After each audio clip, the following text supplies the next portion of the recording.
ირანის პრეზიდენტი თითქმის ტირის პირდაპირ ეთერში მას შემდეგ, რაც დონალდ ტრამპმა ჰორმუზის სრუტე დახურა რეჟიმისთვის და თეირანის თავანის მთავარი ეკონომიკური გასასვლელი ამერიკის შეერთებული შტატების ძალების მიერ კონტროლირებად მარშრუტად აქცია. მაგრამ სუდ პესეჯ მასუდ პესეშკინი გამოჩნდა სახელმწიფო ტელევიზიაში 2026 წლის 14 იულის ახალი დაბომბვების ზეწოლის ქვეშ. ბაჩა ჯეითი, ბაჩა ზღვის ბლოკადის და ქვეყნის სამხრეთში სამხედრო სივრცის დაკარგვის შესახებ. კამერების წინ მან დაიპირდა, რომ დაიცავდა ირანის ტერიტორიის თითოეული სანტიმეტრი ქმედებებით და იკითხა, მიაღწია თუ არა ვაშინგტონმა თავის მიზნებს ბრძოლის ველზე. როგორი ამერიკის პრეზიდენტის რიტორიკა? ნახეთ, ისინი აგრძელებენ თავიანთ რიტორიკას და ამას აკეთებენ. მაგრამ კითხვა ისაა, ბრძოლის ველზე შეძლეს თუ არა მათ თავიანთი მიზნების მიღწევა?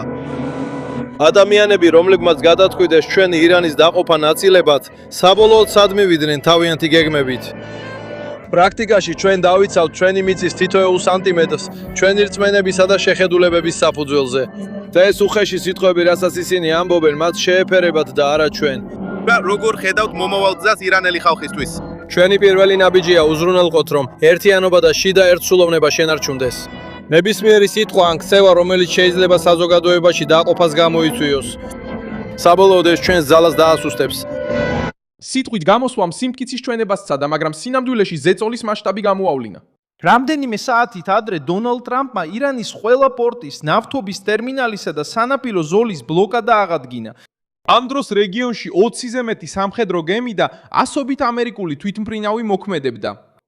ეს ზომა არ ზღუდავს იმ გემებს, რომლებიც სხვა სპარსეთის ყურის პორტებში მიემართებიან, მაგრამ კეტავს დერეფანს იმ გემებისთვის, რომლებიც ირანულ ვაჭრობას უკავშირდება, რაც აზიანებს ექსპორტს, მომარაგებასა და ფულის შემოსვლას.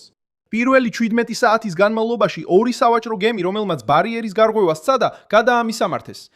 პეზეშკინმა სწორედ მაშინ ისაუბრა წინააღმდეგობაზე, როცა ტრამპმა დაიწყო კრიზისის მართვა ზღვაზე, ჰაერში და სანქციების მეშვეობით. როგორ უპასუხებს თეირანი ისე, რომ საკუთარი მარცხი არ გააღრმაოს?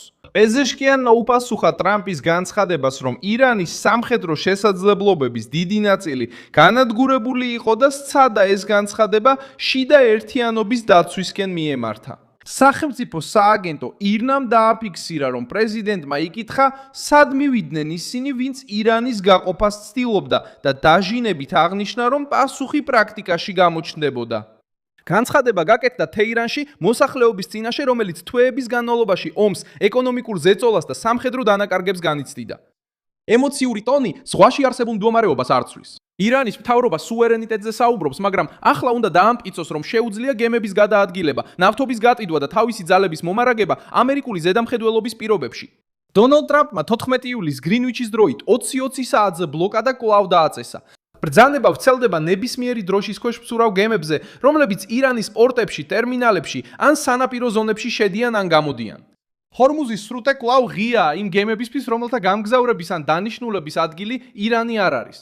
ეს განსხვავება გადამწყვეტია. ვაშინგტონი არ აჩერებს სპარსეთის ყურის არაბული ქვეყნების ენერგეტიკას. ის იზოლირებს კონფლიქტს. ირანის რეჟიმის ვაჭრობას ამერიკულმა ძალებმა ახალი შეტევების სერია განახორციელეს სანაპირო თავდაცვის სისტემებზე, საწყობებსა და ფრთოსანი რაკეტების გაშვების ადგილებზე. 15 იულის ცენტრალურმა სარდლობამ განაცხადა, რომ 90 წუთიანმა ოპერაციამ დაარტყა გრანდე ტუმბის კუნძულს, რომელიც სრუტესთან ახლოს მდებარეობს. გამოცხადებული მიზანი იყო ირანის შესაძლებლობების შემცირება კომერციულ გემებზე თავდასხმის კუთხით. რამდენიმე დღით ადრე სამხედრო ობიექტებიც დაიბომბა ბუშერში, შაბაჰარში, ჯასკში, კონარაკში, აბუ-მუსასა და ბანდარ-აბასში. ამერიკულმა სარდლობამ ასევე უარყო ირანის სახელმწიფო მედიის მიერ გავრცელებული ვერსია, ვსია თითქოს როვიზეში სამოქალაქო ხორბლის საწყობი დაბომბეს. აშშ-ის განცხადებით, თავდასხმები მიმართული იყო სამხედრო სტრუქტურებზე, რომლებიც დაკავშირებულია სანაპირო დაცვასთან და გემებზე თავდასხმებთან. ვერსიების დაპირისპირება აჩვენებს, თუ როგორ ცდილობს თეირანი ყურადღების გადატანას სამხედრო შესაძლებლობების დაკარგვიდან ბრალდებებზე. თავდასხმები მიმართული იყო სამხედრო სტრუქტურებზე, სანაპირო დაცვაზე და გემებზე თავდასხმებზე, აშშ-ის განცხადებით. ამინ. ვაი, როგორ უთხრამენ? ვაი, ეს ყველაფერი, ესენი სულხანაირები არიან. ოფის ანგრევენ, კარს ანტვრევენ და ყველაფერს ანადგურებენ. სისხლსა და ცეცხლში აგდებენ. ახლა ამ საიტებს თავიანთი წესები აქვთ. თავიდან არ იხდიან სახელი და საჭიროება. საქმეა იმიტომ რომ ჩვენ ვიცით ეს და ნანიასთან ერთად გავუმკლავდებით. დედამ დაგიძახა საჭმელად. თეირანმა მუქარების გაძლიერებით უპასუხა. საგარეო საქმეთა სამინისტრომ განაცხადა, რომ ირანის ტერიტორიაზე ნებისმიერი თავდასხმა გამოიწვევს რეაქციას. მნიშვნელობა არ აქვს ეს ჩრდილოეთში, სამხრეთში, აღმოსავლეთში თუ დასავლეთში მოხდება.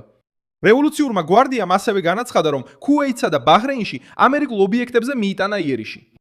ქუვეითის ხელისუფლებამ განაცხადა, რომ მათმა თავდასხმამ ირანულ დრონებს დაუპირისპირდა, ხოლო როიტერსმა აღნიშნა, რომ ვერ შეძლო რეჟიმის მიერ წარმოდგენილი ყველა მტკიცების დაუყოვნებლივ გადამოწმება.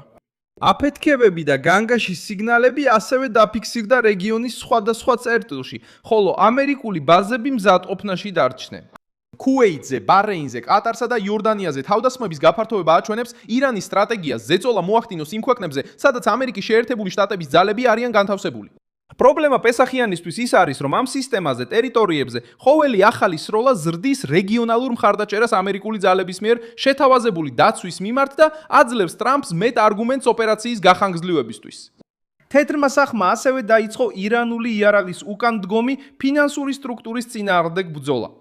15 ივლისს ფინანსთა სამინისტრომ სანქციები დაუწესა 7 ფიზიკურ და იურიდიულ პირს ქსელიდან, რომელიც დაკავშირებულია რევოლუციური გვარდიისთვის მასალის შეძენასა და ტრანსპორტირებასთან. სიაში მოხდნენ ოპერატორები და კომპანიები ირანში, ნიგერიაში, იტალიაში და ეს სია კიდევ იზრდება. ამერიკის მთავრობა აცხადებს, რომ ავიაკომპანიები, სატრანსპორტო კომპანიები, ფინანსური არხები და მოგზაურობის კოორდინატორები გამოიყენებოდა იმისთვის, რომ დაეფარათ რევოლუციური გვარდიის მონაწილეობა და გადაეტანათ მასალები და ადამიანები სხვადასხვა ქვეყნებს შორის. სამიზნეების ქონება, რომელიც ამერიკის იურისდიქციაშია, დაბლოკილია, ტრანზაქციები აკრძალულია და კომპანიები, რომლებსაც სანქცირებულები 50%-ით ან მეტით აკონტროლებენ, ასევე დაექვემდებარნენ შეზღუდვებს. სკოტ ბასეტმა განაცხადა, რომ ტრამპი ირანის ბირთვული განიარაღების მოთხოვნას აყენებს და ვაშინგტონი გააგრძელებს იმ ქსელების დაშლას, რომლებიც რეჟიმის იარაღის პროგრამებსა და საომარი მანქანას უზრუნველყოფენ. ამგვარად ალყა სამ მიმართულებით ვითარდება. გემები იბლოკება, სამხედრო ობიექტები იბომბება და ფინანსური შუამავლები საერთაშორისო სისტემაზე ცდომას კარგავენ. პოლიტიკური გავლენა ირანის შიგნითაც გამოჩნდა, სოციალურ ქსელებშიც. ზოგიერთი პოსტი აჩვენებს მოქალაქეებს, რომლებიც დონალდ ტრამპს სიტყვიერად ესხმიან თავს და ამბობენ, რომ არ ეშინიათ რაკეტების, გამანადგურებლების ან ბიორი ბომბდამშენების. გამარჯობა ძვირფასო მეგობრებო, ძვირფასო მეგობრებო. ეს იგივე კოშკია, რომელსაც დონალდ ტრამპმა გუშინ ღამით შეუტია. ტრამპი ლაჭარია. მე არ მეშინია შენი რაკეტების, არ მეშინია შენი გამანადგურებლებების, არ მეშინია შენი ინოვაციების. ჩვენ ირანელები ვართ და სიამაყით ხვირით, რომ მთელი მსოფლიომ ჩვენი ხმა გაიგოს. თუ შანსი მომეცემა, მე თვითონ მოგაწვრი ხელს ლაჭარო. ეს ვიდეოები ავლენს აღშფოთებას შეერთებული შტატების მიმართ, მაგრამ არ ამტკიცებს ირანელებში საერთო აზრის ცვლილებას. ცალკეული შეტყობინებები, რომლებიც ქვეყნდება კონტროლირებად გარემოში და ინტერნეტის შეზღუდვების პირობებში, ავტომატურად არ წარმოადგენს მთელ საზოგადოებას. კვლევებმა, რომლებიც ირანში კავშირის დაბლოკვებს ეხებოდა, მიუთითა კოორდინირებულ და მასშტაბურ შეწყვეტებზე 2021 წლის შიდა კრიზისების დროს. პესეშკინი ცდილობს გამოიყენოს ნაციონალისტური განწყობა, რათა მოსახლეობა მთავრობის გარშემო გააერთიანოს, მიუხედავად პროტესტებებისა, რეპრესიებისა და ეკონომიკური სირთულეებისა. მისი დაპირება, რომ ქმედებით უპასუხებს, ასევე ემსახურება იმ სურათის თავიდან აცილებას, თითქოს რეჟიმმა სულტეზე კონტროლი დაკარგა.